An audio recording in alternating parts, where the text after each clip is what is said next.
Tinatamad ako ngayon. Tinatamad akong kumilos. Kanina pang umaga.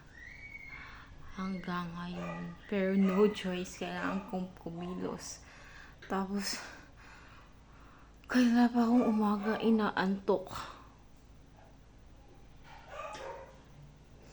Makakaantok. Inaantok ako.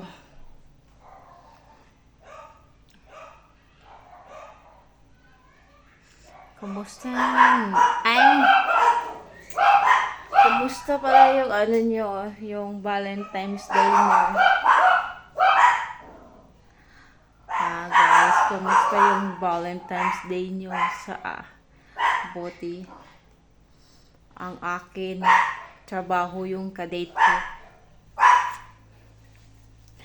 Wala kang kadate, tapos wala kang hindi magsasabaho ka na lang. Trabaho na lang ang iyong kadate. Nag-prepared ako ng tawag yan sa lamisa kasi nga magdi-dinner na, pauwi na sila. Kala ko hindi sila dito magdi-dinner. Mabuti na lang nakita ko yung chat nila sa cellphone. Yung cellphone ko nga minsan pag tinatamad ako, iniiwan-iwanan ko lang na kahit nagtutunog-tunog pa yan, kahit yan gumagalaw, kumikilos yung TikTok na iniwan-iwanan ko lang yan.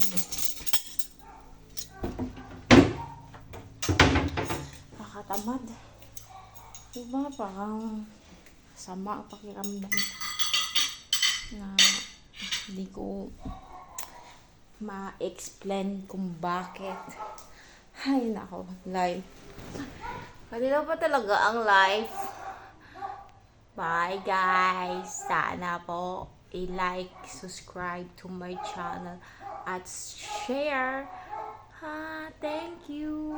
Happy Valentine's Day to all.